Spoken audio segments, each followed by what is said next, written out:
आप सभी का स्वागत है एक बार फिर से आज की इस नई वीडियो में। आज की वीडियो में हम लेकर आ गए हैं बंगाल विधानसभा चुनाव का ताज़ा सर्वे ओपिनियन पोल। बंगाल में विधानसभा के चुनाव इसी साल 2026 में होने हैं और यहां पर सियासी सरगर्मियां अपने चरम पर पहुंच रही हैं और ये देखना काफ़ी दिलचस्प हो गया है कि अब की बार बंगाल में कौन सी पार्टी अपनी सरकार बना सकती है और कौन होगा बंगाल का अगला मुख्यमंत्री। क्या इस बार फिर से टीएमसी यहाँ पर अपनी सरकार बना पाएगी और ममता बनर्जी फिर से मुख्यमंत्री बनेंगी या फिर इस बार बीजेपी या कांग्रेस पार्टी यहां पर बाजी मार जाती है। तो आइए आज के ताजा सर्वे में बंगाल की पूरी 294 विधानसभा सीटों का ताजा सर्वे ओपिनियन पोल को विस्तार से देखते हैं और देखते हैं कि यहाँ पर किस पार्टी के खाते में कितनी सीटें जा सकती हैं और कौन सी पार्टी यहाँ पर 148 सीटों के बहुमत का आंकड़ा इस बार छुपाती है। तो चलिए बिना देरी किए आज के ताजा सर्वे को शुरू कर लेते हैं। तो सबसे पहले जिला बंगाल का आता है उत्तर 24 परगना। उत्तर 24 परगना जिले में 33 विधानसभा की सीटें आती हैं। इन 33 विधानसभा सीटों का ताजा सर्वे ओपिनियन पोल देखा जाए तो बीजेपी को यहाँ पर 8 सीटें मिल सकती हैं। टीएमसी के खाते में 21 सीटें जा सकती हैं। कांग्रेस पार्टी को 3 सीटें उत्तर 24 परगना से मिल सकती हैं। अदर पार्टियों की बात करते हैं तो 1 सीट यहाँ से अदर पार्टियों के खाते में जा सकती है। अगले बढ़ते हैं तो इसके बाद बंगाल का अगला जिला है दक्षिण 24 परगना। दक्षिण 24 परगना में 31 विधानसभा की टोटल सीटें आ जाती हैं। तो यहाँ पर जो ताजा सर्वे ओपिनियन पोल देख ली जाए बीजेपी के खाते में 3 सीटें यहाँ से जा सकती हैं। टीएमसी को 26 सीटें मिलती यहाँ पर दिखाई दे रही हैं। कांग्रेस पार्टी को 1 सीट मिल सकती है। अदर पार्टियों के खाते में भी 1 सीट यहाँ से जा सकती है। इसी के बाद अगले जिले की बात करते हैं तो बंगाल का अगला जिला है मुर्शिदाबाद। मुर्शिदाबाद जिले में 22 विधानसभा की कुल सीटें आ जाती हैं। यहाँ से बीजेपी को 3 सीटें मिल सकती हैं।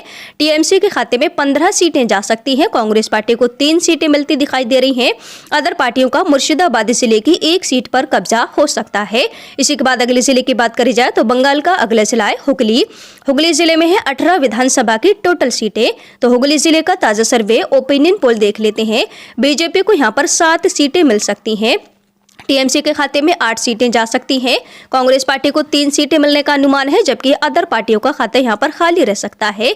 इसी के साथ बात कर लेते हैं नादिया जिले की। यहाँ पर 17 विधानसभा की टोटल सीटें। नादिया जिले का ताजा सर्वे देख लिया जाए तो बीजेपी को यहाँ पर 6 सीटें मिलती दिखाई दे रही हैं। टीएमसी के खाते में 9 सीटें जा सकती हैं। कांग्रेस पार्टी को यहाँ पर 2 सीटें मिल सकती हैं।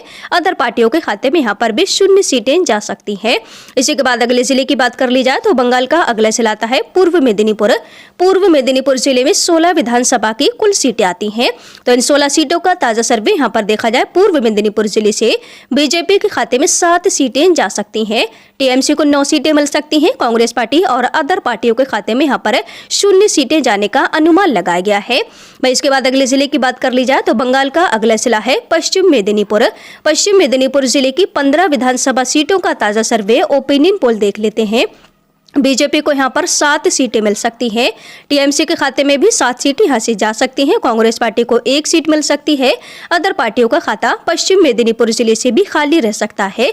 इसी के साथ अगले जिले की बात कर ली जाए तो बंगाल का अगला जिला है हावड़ा। हावड़ा जिले में 16 विधानसभा की सीटें आ जाती हैं। हावड़ा की 16 विधानसभा सीटों का ताजा सर्वे ओपिनियन पोल यहाँ से देख लेते हैं। हावड़ा जिले से बीजेपी को 7 सीटें मिल सकती हैं। टीएमसी को 8 सीटें मिल सकती हैं। कांग्रेस पार्टी के खाते में 1 सीट जा सकती है जबकि अदर पार्टियों की बात करते हैं तो यहाँ से भी अदर पार्टियों का खाता खाली रह सकता है। तो अभी तक आप देख रहे हैं कि बंगाल की 168 विधानसभा सीटों का ताजा सर्वे ओपिनियन पोल यहाँ पर हम देख रहे हैं जिसमें बीजेपी के खाते में 48 सीटें अभी तक जाती दिखाई दे रही हैं। टीएमसी के खाते में 103 सीटें जाती दिख रही हैं। कांग्रेस पार्टी के खाते में 14 सीटें जाती नजर आ रही हैं। अदर पार्टियों को 3 सीटें अभी तक मिलती हुई दिखाई दे रही हैं। तो चलिए अगले बढ़ते हैं। इसके बाद बंगाल के अगले जिले की बात करें तो अगला जिला है पूर्व बर्धमान। पूर्व बर्धमान जिले में है कुल 16 विधानसभा की सीटें। तो यहाँ पर ताजा सर्वे देख लिए जाए पूर्व बर्धमान जिले से बीजेपी को 8 सीटें मिल सकती हैं। टीएमसी को भी 8 सीटें यहाँ पर मिलने का अनुमान है। कांग्रेस पार्टी और अदर पार्टियों के खाते में 0 सीटें पूर्व बर्धमान जिले से जा सकती हैं। इसी के बाद अगले जिले की बात करते हैं तो बंगाल का अगला जिला है कोलकाता। कोलकाता जिले में है 11 विधानसभा की सीटें। यहाँ पर ताजा सर्वे ओपिनियन पोल देख लेते हैं। कोलकाता जिले से बीजेपी को 2 सीटें मिल सकती हैं। टीएमसी के खाते में 8 सीटें जा सकती हैं। कांग्रेस पार्टी को 1 सीट मिलने का अनुमान है। अदर पार्टियों का खाता यहाँ पर भी खाली रहता हुआ दिखाई दे रहा है। इसी के बाद अगले जिले की बात करी जाए तो बंगाल का अगला जिला है बीरभूम। बीरभूम जिले में 11 विधानसभा की कुल सीटें आ जाती हैं। बीरभूम की 11 विधानसभा सीटों में से बीजेपी को 3 सीटें मिल सकती हैं। टीएमसी को 7 सीटें मिल सकती हैं। कांग्रेस पार्टी के खाते में 1 सीट जा सकती है। बात करें अदर पार्टियों की, तो अदर पार्टियों का खाता यहाँ पर भी खाली रह सकता है। इसी के साथ अगले जिले की बात कर लेते हैं, तो बंगाल का अगला जिला आता है बांकुड़ा। बांकुड़ा जिले में 12 विधानसभा की सीटें आती हैं, तो यहाँ से बीजेपी के खाते में 2 सीटें जाती दिखाई दे रही हैं। टीएमसी को बांकुड़ा से 9 सीटें मिल सकती हैं, कांग्रेस पार्टी को 1 सीट मिल सकती है। वहीं अदर पार्टियों का देखा जाए तो यहाँ पर भी खाता खाली नजर आ रहा है। इसी के बाद अगले जिला है मालदा। मालदा जिले की 12 विधानसभा सीटों का ताजा सर्वे ओपिनियन पोल देखा जाए, मालदा जिले से बीजेपी के खाते में 5 सीटें जा सकती हैं, टीएमसी को 4 सीटें मिल सकती हैं।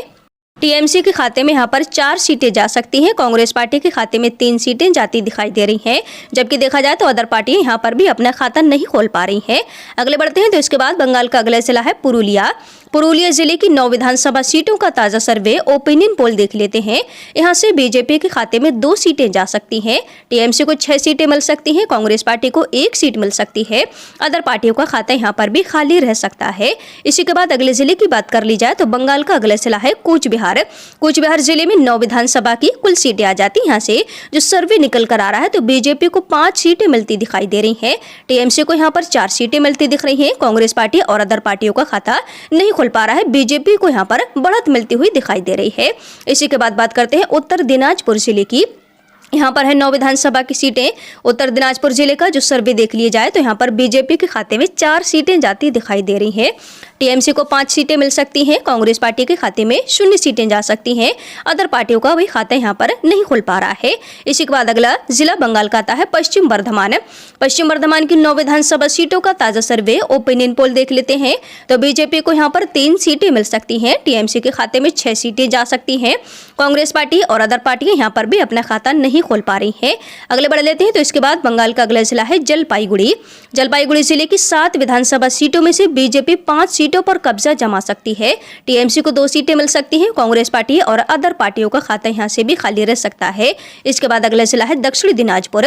दक्षिणी दिनाजपुर जिले की 6 विधानसभा सीटों का ताजा सर्वे ओपिनियन पोल देख लेते हैं, तो बीजेपी को यहाँ पर 4 सीटें मिलती दिखाई दे रही हैं, टीएमसी के खाते में 2 सीटें जा सकती हैं, कांग्रेस पार्टी अदर पार्टियों का खाता खाली रह सकता है। बीजेपी यहाँ पर भी बढ़त बनाती दिखाई दे रही है। इसी के बाद बात करते हैं दार्जिलिंग जिले की। तो दार्जिलिंग जिले की 6 विधानसभा सीटों का ताजा सर्वे ओपिनियन पोल देखा जाए, बीजेपी को यहाँ पर 5 सीटें मिल सकती हैं, टीएमसी को 1 सीट मिल सकती है, कांग्रेस पार्टी और अदर पार्टियों के खाते में यहाँ पर भी 0 सीटें जाती हुई दिखाई दे रही हैं। इसी के बाद अगले जिले की बात करते हैं, तो बंगाल का अगला जिला आता है अलीपुरद्वार। अलीपुरद्वार जिले में आ जाती हैं 5 विधानसभा की टोटल सीटें। यहाँ से बीजेपी 4 सीटों पर बढ़त बना सकती है, टीएमसी को 1 सीट मिल सकती है, कांग्रेस पार्टी अदर पार्टियों के में यहाँ पर भी 0 सीटें जा सकती हैं। अगले बढ़ते हैं, तो इसके बाद अगला जिला है झाड़ग्राम। झाड़ग्राम जिले की 4 विधानसभा सीटों का ताजा सर्वे ओपिनियन पोल देख लिए जाए, तो झाड़ग्राम से बीजेपी के खाते में 1 सीट जा सकती है, टीएमसी यहाँ पर 3 सीटों पर जीत दर्ज कर सकती है, कांग्रेस पार्टी का खाता खाली रह सकता है, अदर पार्टियां भी यहाँ पर अपना खाता नहीं खोल पा रही हैं। इसके बाद अगले जिले की बात करते हैं, तो बंगाल का अगला जिला है कलिम्पोंग। यहाँ पर केवल 1 विधानसभा की सीट है और ये सीट बीजेपी के खाते में जा सकती है। तो यह है बंगाल की पूरी 294 विधानसभा सीटों का ताजा सर्वे ओपिनियन पोल है, जिसमें बीजेपी के खाते में 103 सीटें जाती दिखाई दे रही है, टीएमसी को 167 सीटें मिलती नजर आ रही हैं, कांग्रेस पार्टी के खाते में 21 सीटें जाती दिख रही हैं, अदर पार्टियों को यहाँ पर 3 सीटें मिलने का अनुमान लगाया गया है। तो यहाँ पर जैसा कि बंगाल विधानसभा में कुल 294 सीटें विधानसभा की और बहुमत का आंकड़ा यहाँ पर 148 सीटों का है। तो यहाँ पर आप देख सकते हैं कि भले ही टीएमसी यहाँ पर अपनी पूर्ण बहुमत की सरकार बनाती दिखाई दे रही है, लेकिन बीजेपी यहाँ पर कड़ी टक्कर कांग्रेस टीएमसी को देती हुई नजर आ रही है। तो यहाँ पर मुकाबला बीजेपी और टीएमसी के बीच काफी चुनौतीपूर्ण हो गया। यहाँ पर कड़ी टक्कर दोनों पार्टियों के बीच देखने को मिल रही है। तो आप हमारे इस ताजा सर्वे ओपिनियन पोल से कितने सहमत हैं? आपको क्या लगता है कि टीएमसी इस बार फिर से अपनी सरकार बना पाएगी या फिर इस बार बीजेपी यहाँ पर बहुमत का आंकड़ा पार कर अपनी सरकार बनाने में कामयाब हो जाती है? तो किस जिले से आप हमारी वीडियो को देख पा रहे हैं, कॉमेंट सेक्शन में कॉमेंट करके अपनी राय हमें जरूर दें। मिलते हैं एक नए ओपिनियन पोल में, तब तक के लिए बने रहिए हमारे साथ।